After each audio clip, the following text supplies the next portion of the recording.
you are. Can you hear me okay? Okay, that's good. All right, so I always like to begin my portion of these type of sessions by sharing a brief but true story, which provides a wonderful segue into the discussion which follows. And I apologize to any of you who may have heard this story before, so just bear with us. Gertrude Fine recently died. She was an 82-year-old divorced Jewish woman with 2 sons. Her religious background was somewhat typical of her generation. Her parents were Orthodox. Her grandparents were Orthodox. Her parents were conservative. And while she herself had a traditional Jewish soul, she was by and large non-observant. A very common scenario today. The sons did not get along well, and upon their mother's death, one son living in Macon, Georgia, decided that he wanted to bury mom in a non-denominational cemetery near his home. The other son, contending that mom was not religious, was adamant that she should be cremated. The discussion at times got heated. It got ugly, and it managed to bring out the worst in both siblings, who were already in a highly emotional state. Each brother, each son, with the support of other family members, went on his own, scrambled to start making arrangements. In short, the situation was absolutely chaotic. In the end, Gertrude's oldest sister intervened and informed both the boys that their mother very much wanted a traditional Jewish burial within a Jewish cemetery. The sons acquiesced, setting off a stressful period of shopping for a cemetery space, a funeral home, and dealing with a myriad of decisions and expenses. Regrettably, this story is not unique. It happens all too frequently, leading us to the question, have you created an end-of-life plan? Have you taken things from the I've been thinking about it stage to the next level, the action stage? And equally important, have you had the discussion and communicated your wishes to your family? We're here this evening in part not to tell you what to do, but rather to encourage you to confront this important but often difficult subject. So, where does one begin? I think the starting point is to explain that end-of-life planning can be approached in one of 2 ways. Either pre-need or immediate need. And it's just as the names imply. The items to be addressed are exactly the same in either case. The difference, however, can be measured in terms of stress, time, and cost. The passing of a loved one is an emotional period to begin with, during which our patience and judgment can be temporarily impaired. The need for immediate action and decisions can push us to the brink in terms of pressure and anxiety. And from a cost standpoint, we will be at our most vulnerable and lacking any negotiating leverage whatsoever. Friends, for all of the above reasons, I have to tell you, in the last several years, I have become a strong advocate of pre-need arrangements. Let me get a little bit more specific. The first step in implementing the end-of-life plan is acquiring a burial space, which, by the way, is not a typical real estate transaction.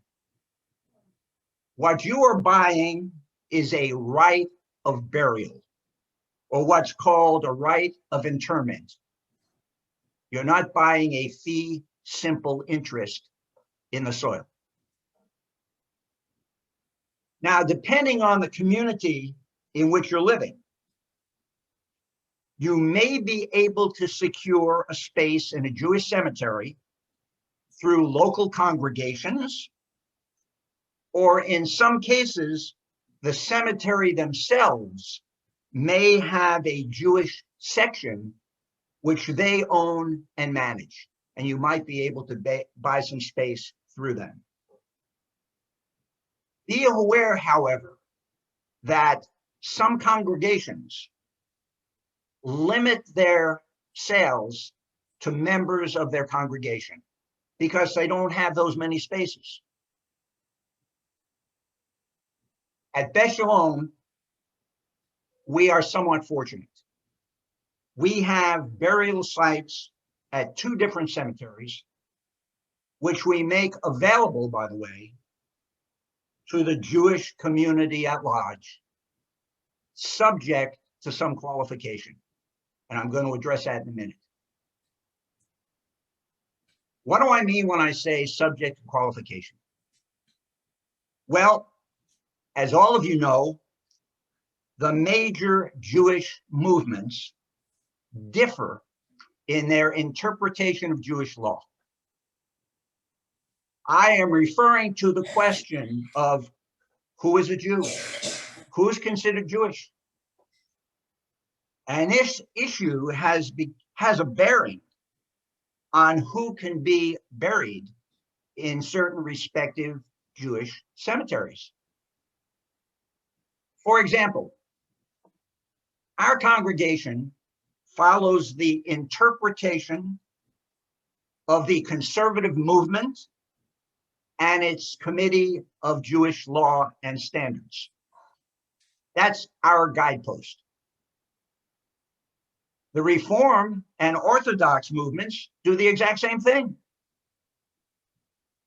The point being that for someone seeking a space in a Jewish cemetery, it's regrettably not simply a matter of finding a space that's available and for sale,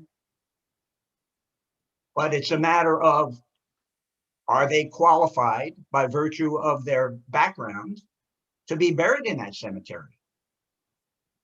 Because if we don't keep that in mind, then we can go ahead and desecrate a cemetery that has been established with a particular intent in mind. This is another reason, by the way, these issues that I just presented regarding finding a suitable site, that I also consider it another vote in favor of pre-need planning. So if you have to go through this routine of securing a site, you can do so leisurely and not feel under duress. Okay, so you've gone ahead and secured a burial space. What's the next step in the end-of-life plan? It's a meeting with a funeral home familiar with Jewish funeral practices and traditions. Folks, I cannot emphasize strongly enough the significant role that the funeral home plays. They coordinate everything, beginning with transporting the remains to setting a funeral date and time. They're coordinating with the rabbi, they're coordinating with the cemetery, they're making all the phone calls. They're responsible for ordering the death certificates, notifying Social Security Administration. They have a multitude of things to do, and it's not always apparent to us once we contract for their services. And I might add that because of their familiarity with the process, things generally go pretty smoothly. Now, I don't want to confuse you by getting too deeply into the financial side of their industry, but I want to share a few thoughts with you just to better your understanding going forward. Funeral homes are providers of both services and merchandise, caskets, shrouds, grave markers. These are the kinds of things that your funeral home provides when you contact. When you sign a pre-need agreement with a funeral home, the price of their services are locked in. Now, keep in mind, you may purchase these services and not need them for 15 or 20 years down the road. Heaven knows what the cost of those services will be at that point in time. But once you've secured the pre-need agreement, those costs at least are locked.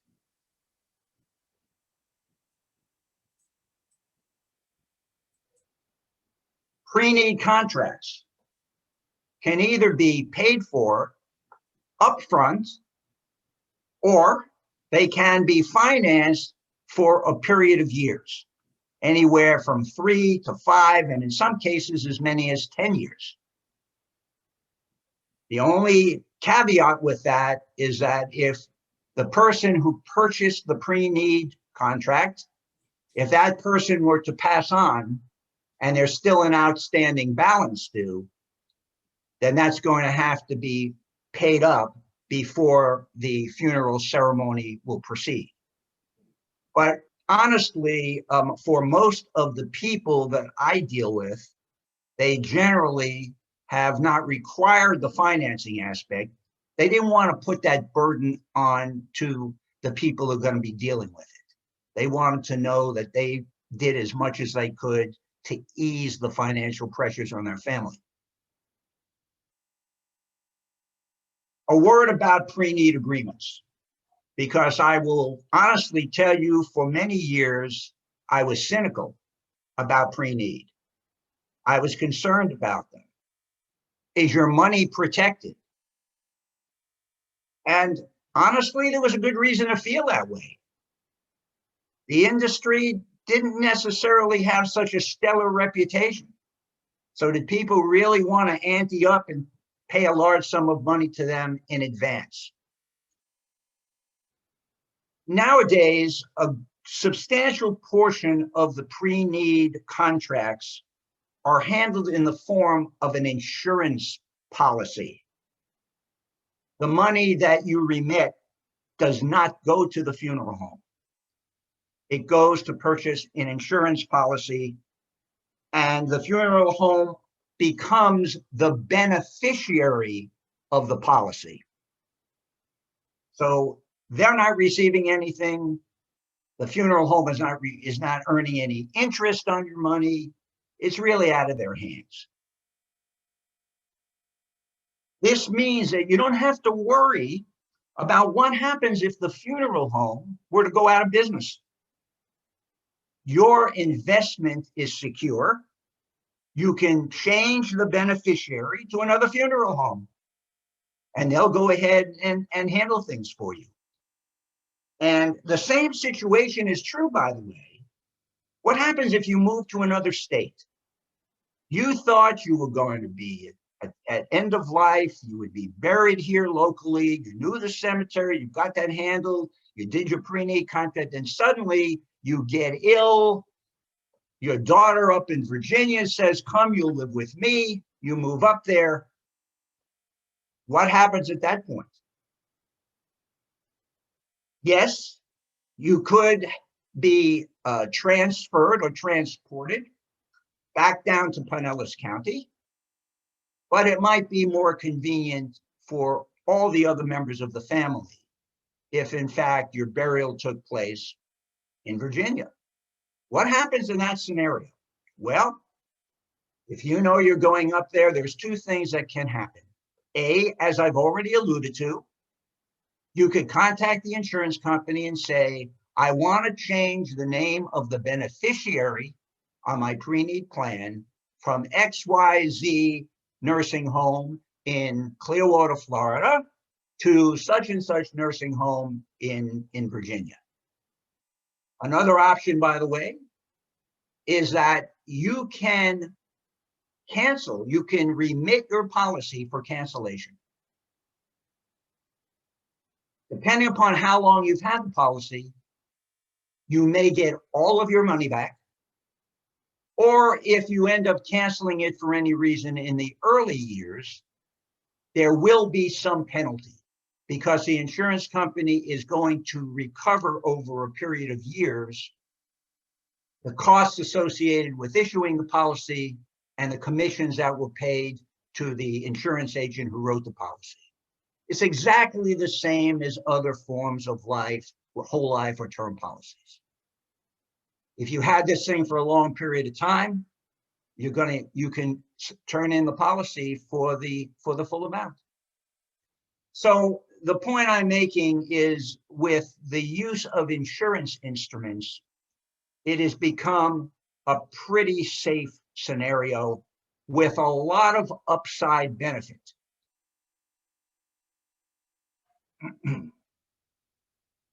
Let's just review for a moment what is some of the upsides. We talked about some of them already. Something happens to you. Let's assume you're local. Everything has been pretty much prepaid. Your loved ones merely go ahead, call up the funeral home when that time comes. They take it from there. They will come to, whether it be a house, a hospital, a nursing home. They will transport the remains of our loved ones to the funeral home. And the funeral home will take care of coordinating. It'll talk to the family and decide when is convenient for you. Do you have people coming in from out of town? Do we need to wait? It's our tradition to bury our ancestors as soon after their passing as possible. But in reality, we understand there are situations where people want to be there, they're coming from out of town, and we try to accommodate that. And honestly, we are more able to accommodate that today because of advances like in refrigeration and so on and so forth, things that were not the case several hundred years ago. So you've already got somebody who's going to follow through when the need arises for you. That arrangement has already been made. You don't have to be running around trying to find out, let me get a burial site. Let me talk with a funeral home. When can they schedule me? You don't have to go through any of that. And it's the family members who have to go through with it. And by and large, a substantial portion of the cost has already been paid. What do I mean by a substantial portion? In local cemeteries in Florida, not all, this is a product of cemetery policy, there's going to be, as you all know, a grave opening and a grave closing. And there's going to be an installation of what we call a liner. And the reason for a liner is because of ground settlement issues that we have here in Florida. So if you were merely to put a casket into the ground, bury it with soil, over time, you're going to get an erosive process. And from the standpoint of perpetual maintenance, it's a problem. It's also a liability risk. So cemeteries require that a liner be used to try to keep that problem to a minimum. The responsibility for the grave opening and closing and for the installation of the liner does not fall on the nursing home, the funeral home. That is not a function that they perform. It's the function of the cemetery. And let me share a couple of other facts of life with you. In a number of small cemeteries nowadays, that function is outsourced to a third-party company. Usually that company is the company that manufactures these concrete liners. And so there's a whole other issue there of coordinating with the monument company to be able to schedule a crew out, to be there at the appointed day and the appointed time, and to wait until the service is over. And it's not as simple as it seems, primarily because there are very few players in that game today, at least in the state of Florida.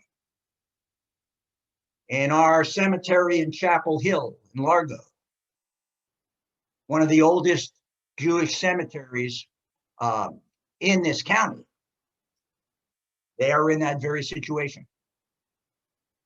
They must go ahead and they bring a company down from Ocala.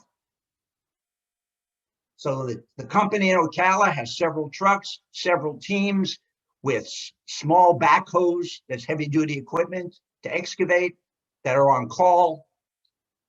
This whole process of grave opening and closing, which is a necessary part of the process,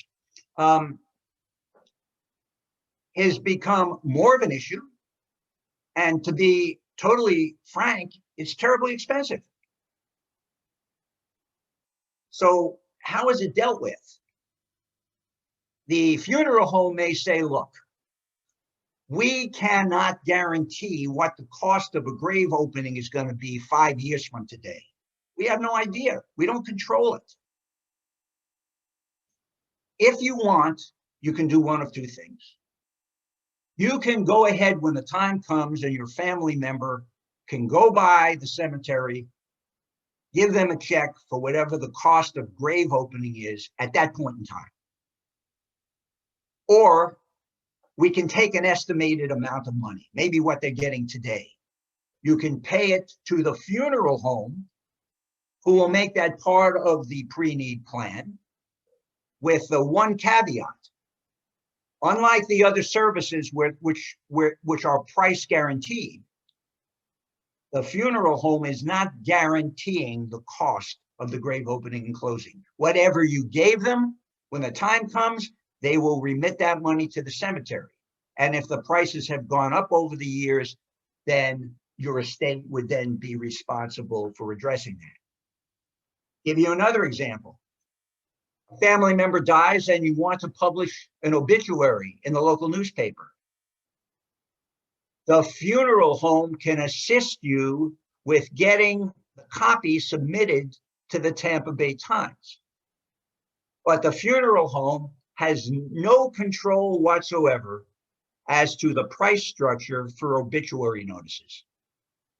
And also, it has no way of knowing, do you want a notification that's 5 lines, or do you want one that's 60 lines?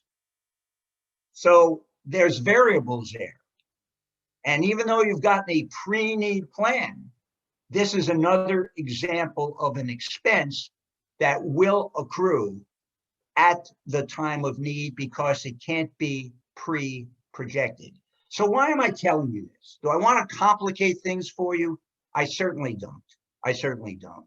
I'm only telling you this really for one reason, and this is in fairness to the funeral home, where if you hear of this kind of situation, and you said, we all thought that pre-need was that. We paid the money, and now they're nickeling, diming us for these other expenses. No, they're not. They're really not. And they go to some pains today to try to explain to people the difference between the things that are their function, that they are in control of, and those items which they have no control over. And those really are categorized in the lingo of the trade as cash advance items. Cash advance, meaning, just as the name implies, we are advancing cash, knowing this may not cover the whole bill for such and such, but we're making, let's say, a payment against it. It'll be that much less my loved ones have to deal with when I'm not here to deal with it. So again, I don't want to bog you down in the minutia of costs and pricing on items and so on and so forth. It's not my intention to do that. But I think that if you have this kind of background knowledge, it can only help you going forward. There is a Chevra Kadisha, a holy society, Jewish burial society.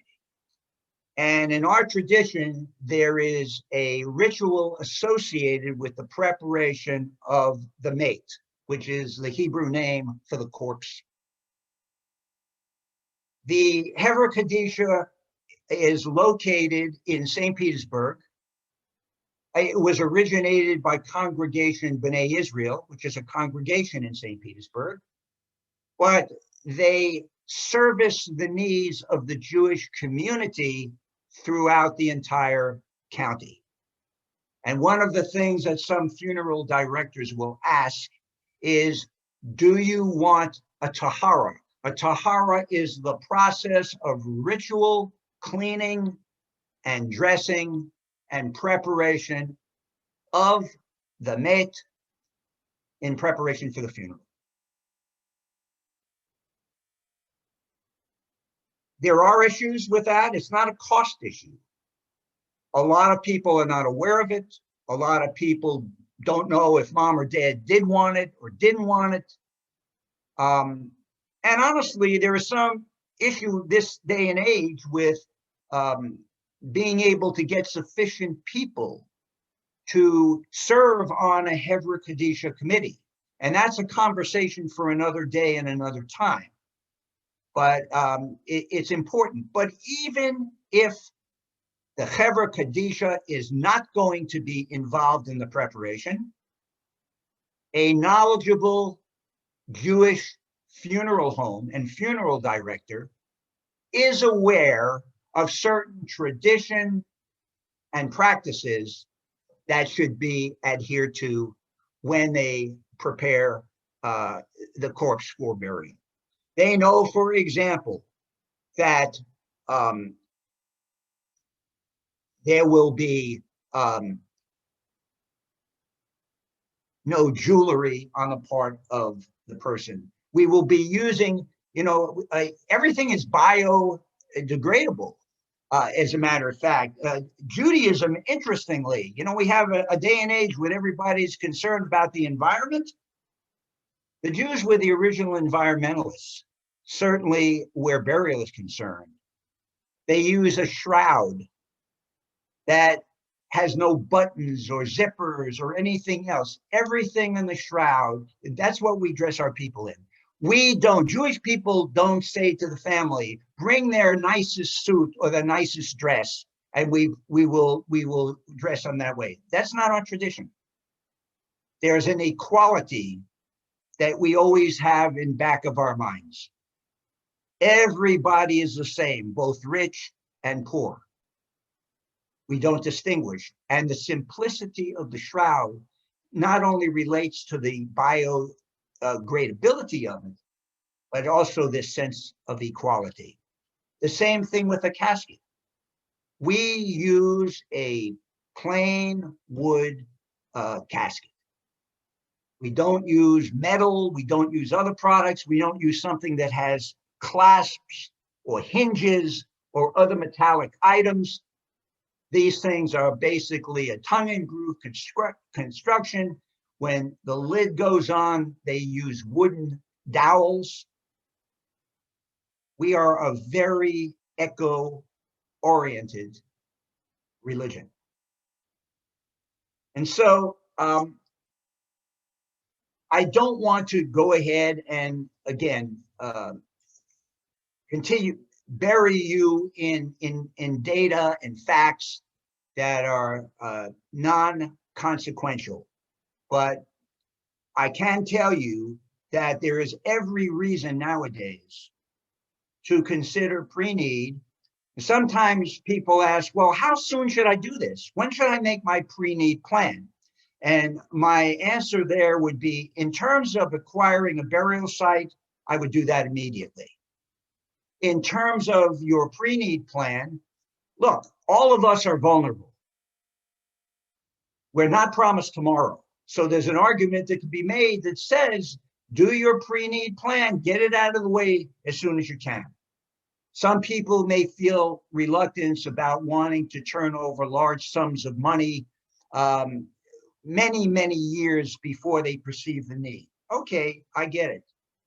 But still in all, you don't want to wait till the last minute. There's this element of uncertainty. We don't know when our time is going to come. So I would say each of you individually, we make a determination. Maybe it's a matter of health. Maybe it's a matter of age. I don't want to roll the dice and play it too close to the vest. So when the time is to contract or talk with those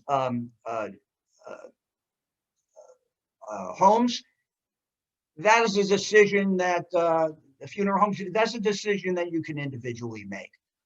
But try not to put it off to the very, very end when your loved one is just finally, at the last minute, they take a turn for the worst, and you're scrambling. There's no reason or point to do that.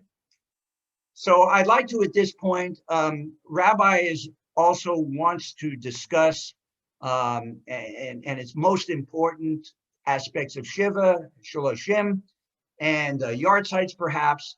And then if we have time at the end, I'll be happy to take any questions.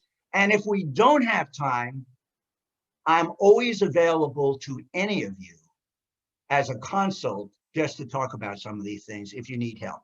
Thanks very much.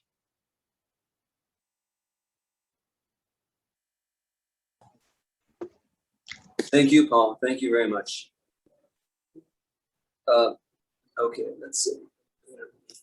Let me put my hand down. Put the hand down, lower hand. Okay. Do I have the ability to share screen? I think so.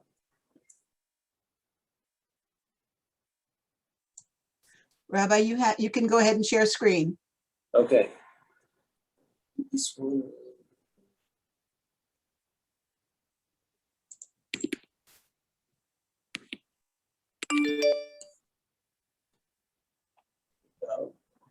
Is it visible? Yes, it is, Rabbi. Okay. So if we could, this document, which we'll probably edit also, is something that you can just look at your own. Maybe you've had it already. Was it sent out? Yes, it was. Okay, all right, good. So just to go over a couple of these things briefly, and maybe if you have questions, it would be better to field those.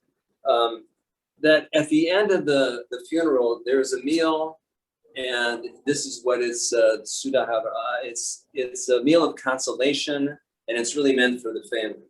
So in different parts of the country, in America, and we have these different customs about this meal, which happens right after the funeral. Come back to the house. There's the pitcher of the water. It's symbolic of of really going to mikveh after you come in contact with the dead. But we do that at the cemetery. You wash your hands. That's what we do that. It's symbolic. There's no blessing that goes along with that. But somebody from the family, the shul, the extended family, is supposed to come and set up this meal for the immediate family. There's some symbolic foods that are supposed to represent the cycle of life: hard-boiled eggs, a bagel, something round, and it's supposed to be a simple meal. So maybe you've been to a house after a funeral where there's this incredible spread that's laid out there with all kinds of lox and smoked fish or whatever it is, that kind of thing, and everybody comes back to the house. The idea is that the meal is supposed to be comforting and a consolation to the family who's just been through this kind of a very heavy moment. So if you have tons of people there, it could detract from that. And so we try not to, we try to discourage people from having that kind of a scene. Although if you grow up like that and that's what you expect, then that's probably what you're going to have. The main thing is at that meal, just like other Shiva meals, somebody is supposed to actually serve the mourners. That is the immediate family, the immediate mourners. And so if you are a mourner, and this is another one of those things that's just kind of hard to receive this kind of treatment from other people. Like, I can get my own food. We all can, but it's another way that the community can show their comfort. It's a way of nichum avelim, comforting the mourners, allowing yourselves to be served, particularly at that meal, not so much the Shiva meals. Okay, so at that, right after the funeral occurs, you're supposed to light the candle. You usually get the candle from the funeral home, the 7-day candle. You put it in the east, so when you're davening, you're looking at the candle, and we usually just say that one verse from Proverbs, Ner Elohim Nishmat Adam, the light of God is the soul of man, comes from Proverbs, and you light the soul of the human being, rather, and you light the candle. Actually, I did find in one of my Machzorim lately, a note from Ina Cohen, who said, Rabbi, actually, there is a prayer that you say when you light the candle. And this goes for the yahrzeit candle, I think she was referring to. And I'll make that available when we do our editing for this document. It's a very nice little poem prayer that somebody made up. So moving on to incidentally, that first day of the funeral is counted as the first day of Shiva. And Shiva is a little bit of a play on words. Lashevet is to sit, and Shiva is 7. So the period of mourning that's the most intense is 7 days. So like we just said, it includes the day of the funeral. The day of Shabbat, in there, you get up on Friday at noontime so you can prepare for Shabbat. There's no public mourning on that day all the way till the stars come out after Shabbat, and then you start the mourning again. And people sometimes have a minyan then. They sometimes don't until the next day. But that's when it's because the days start, Seder Kochavim, the stars come out, that's when we start Shiva again. And the last day, that is the 7th day of Shiva, you only observe until after Shacharit, after the morning prayer. And you take a walk around the block to symbolize going out into the world again. And that's the 7th.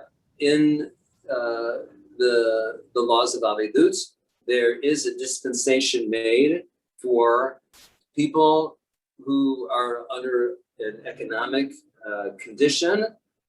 That is, they have to go back to work to make a living, or they have to go back to work, otherwise they could get fired from their job.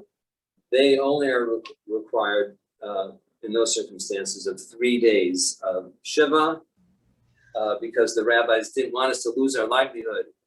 So, however, the whole week of Shiva it's made in order to allow the people to process their feelings of mourning that are most intense during that, at the beginning, and allow the community to come together. And so the reason we have Shiva Minyan in the house is because the people are supposed to, stay in their house for the 7 days, and the community comes to them for certain designated hours all through the day, with certain, breaks in there, and that it depends on what community that people do that more or less. It's more meaningful to have people come to you during the day when you have Shiva hours than everyone coming all at once for a minyan. And in some communities, actually, Shiva became synonymous with coming for the minyan. But actually, it's not supposed to be like that. It's more really consoling to the mourners if you come in a separate visit and you visit with them in that way. Otherwise, it's a big tumult and people are there. It's like a little bit of a can seem like a dessert party at that time. And then we have that for the duration of Shiva, how many minions to get together.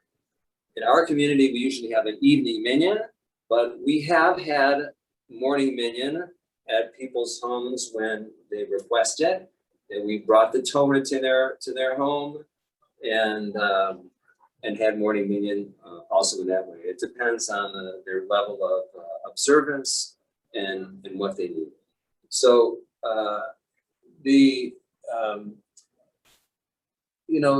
when you come to a person's house for a visitation during the 7 days of Shiva, it actually says in the laws of mourning that you come in, you sit down, you don't say, how are you, how's it going? You just are quiet until the people start to speak. So even though that is like the laws of mourning, so you don't want to be awkward either about it, and you have to kind of feel it out. And the main thing is that you're there for the person, and you try not to say axioms or sayings that are trite or that are insensitive. And that's why the rabbis told us, if you don't know the right thing to say, you're quiet and you let them start off the conversation. But that's the meaning of it anyway, the intent. So we know that as time goes by, just like a lot of things, we may have, people may be under the assumption that 3 days is okay, or 1 day is okay. The laws of mourning are like a lot of things in Judaism. There's a recipe for mental health or spiritual health. And this is part of the Jewish practice that's really meant for your spiritual health, is going through this process of Shiva. And then we're going to talk a little bit about the Shloshim now. Is the next period of intensive mourning afterwards. There are some categories of Avilut where you're only required to be a mourner for 30 days. And one of those is for a sibling, and the other one is for a spouse. And that may seem kind of strange. The person that you probably closest to, only 30 days and not a whole year. So for your parents, you're supposed to be in Avilut for a whole year. And you say Kaddish for 11 months. And you get to that in a minyan. But you'll find that many people who, when their spouse passes, they want to be in that state. They want to say Kaddish for a whole year. And that's fine. You're only required for 30 days. And it was a practical reason. There was a time when, before we had modern medicine, when people got tuberculosis, or they got this, or they that, and they passed away. And there was one spouse who was left with a house full of kids. What are they going to do? So the rabbis didn't want to burden them that way. If they were ready to get married before a year, at any time after 30 days, then they were permitted to do it. And that's the reason for it. So we find it more common today that a person, when their spouse passes, they do say Kaddish for the 11 months. Why 11 months? It's part of Jewish mysticism that the soul has gone to its final resting place, and it's the good place, and it's already decided. And so all the Kaddish is actually technically meant to elevate the soul in its journey to Olam Haba. And that it's our way of saying with confidence, we know they got there. 11 months is good. We don't need to say the whole 12 months. So this leads us to the Kaddish. And as we just mentioned, that's the traditional reason, which is based in Jewish mysticism, for saying Kaddish. However, we find that it's very consoling to the individual to be able to say Kaddish, to come to shul, to come to minyan, and to say those words in the minyan, and it's comforting. Also, being in a minyan is comforting itself too, for those of you who have gone through that. And people need it. It helps them go through the process of mourning, to be able to come together in community and to say Kaddish. Of course, there are those times of year where we say Yizkor in the shul. We have the Yizkor prayer, the memorial prayers, the Shalosh Regalim, the 3 festival holidays, Pesach, Sukkot, and Shavuot, and Yom Kippur also, and we say those memorial prayers in that time. And Yartzeit, of course, we know that is the day of death, not the day of the funeral, but the day of death. And you get that from the funeral home, those Yartzeits. You can find it on HeebCal, that online calendar that you can download all of the Yartzeits you can have them on your phone, on your device, on your computer, in a Hebrew calendar, and it's actually very easy to do. In the process of the year, you're probably going to order in our cemetery to Sylvan Abbey, they only allow us to have the footstones, and so that monument you'll get going is, like you could say, the sooner the better. But 6 months out from the year for the stone setting is probably a good time to get going on that. Sometimes it takes more time, less time, it depends on how many orders they have. But you get a form from the company, the monument company, that each one is associated with a cemetery. And you can send that to the rabbi, and they'll help you with the lettering and the wording if you want to put a verse on there or something. Most people just put the day of birth, the day of death, their Hebrew name on there as well. There's a form for that. There's also a form for a memorial plaque that you can put in the synagogue that we have on the wall. It's a donation to the shul. Is really what it's for, in addition to, of course, memorializing your loved one. And it's really kind of a nice thing. You see their plaque up there, and you feel like, that connection. So there are those other traditions that we have, going to visit the cemetery on the yard site, on the holidays.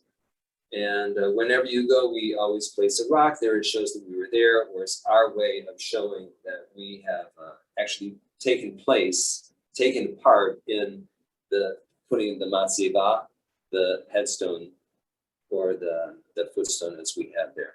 Here is the glossary of some of the terms that we've used tonight and the last time as well.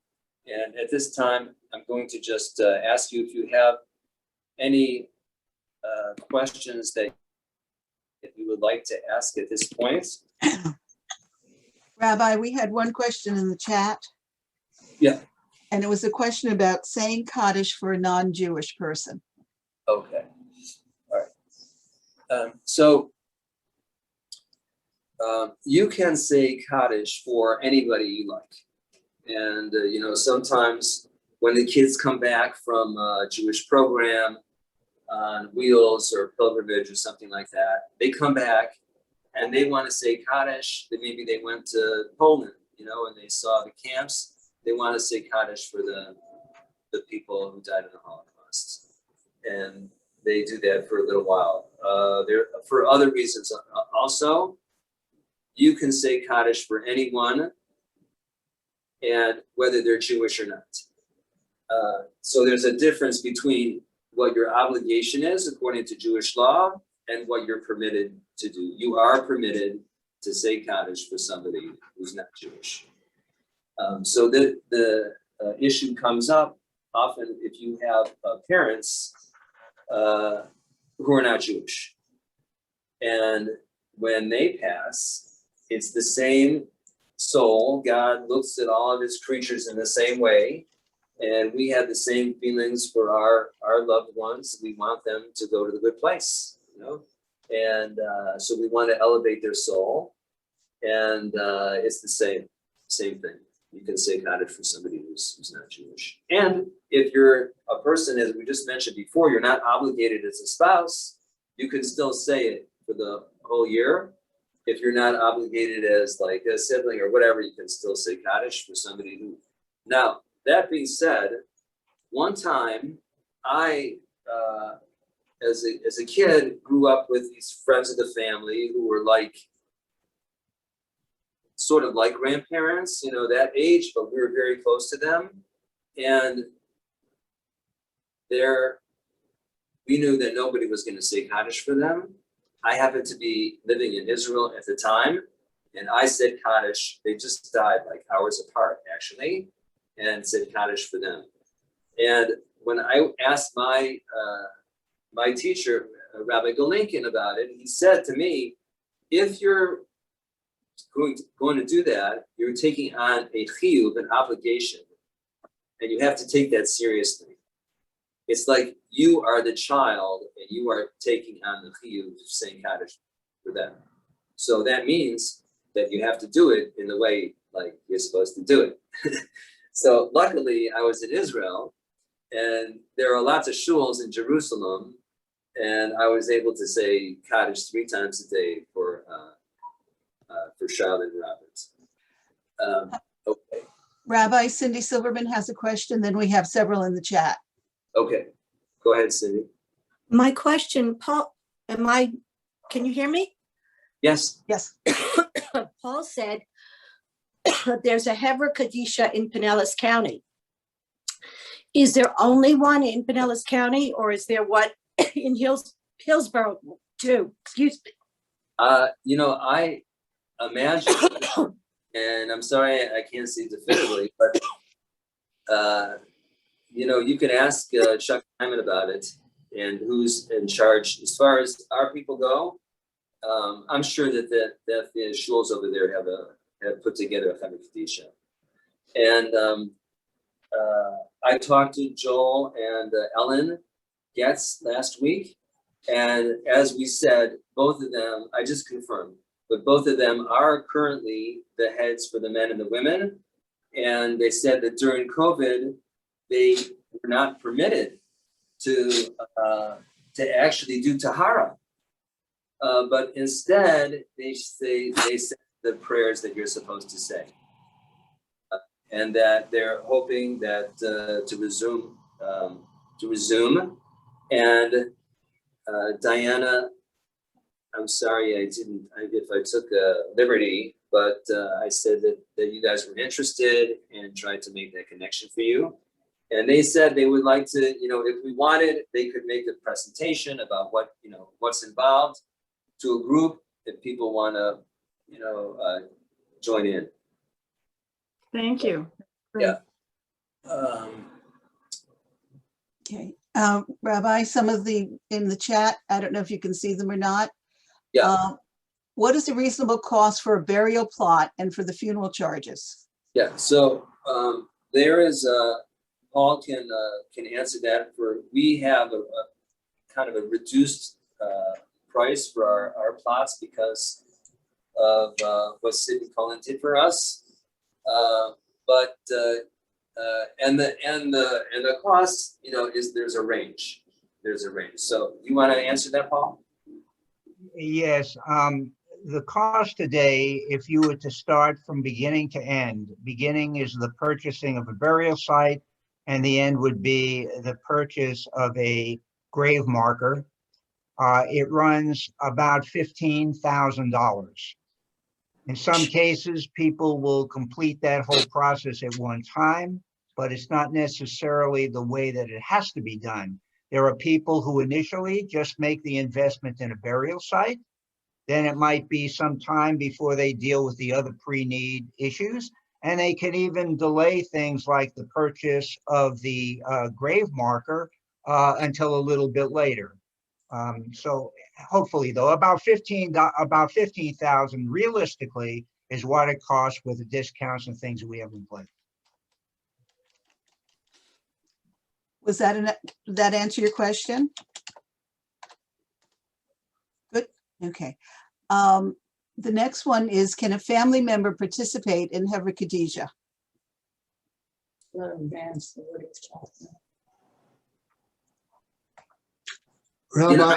Rabbi, this is Stuart. What I meant to ask you is, can a family member participate in the tahara, in the washing and the watching of the body? Yeah, I don't know. I don't know. I don't think so. Because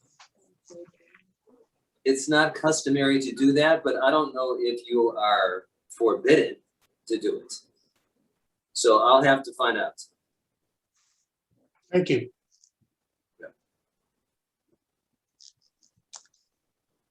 Are there any other questions?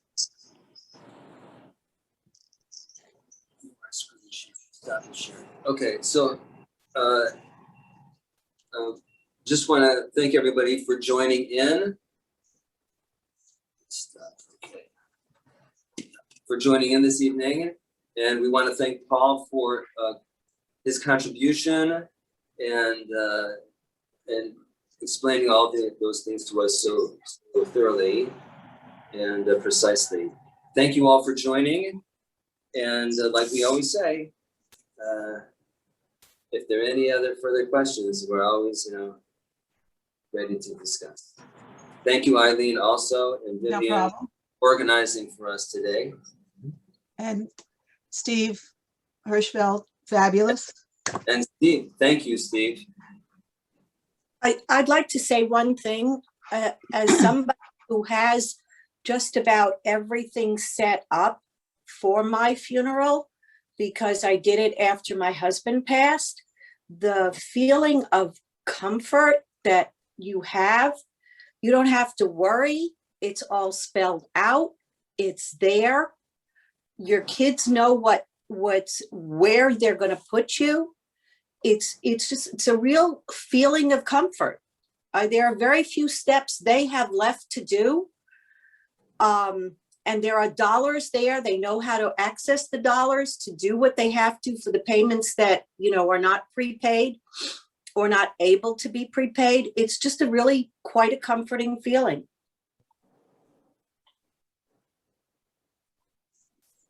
Very nice. Thank you, Cindy.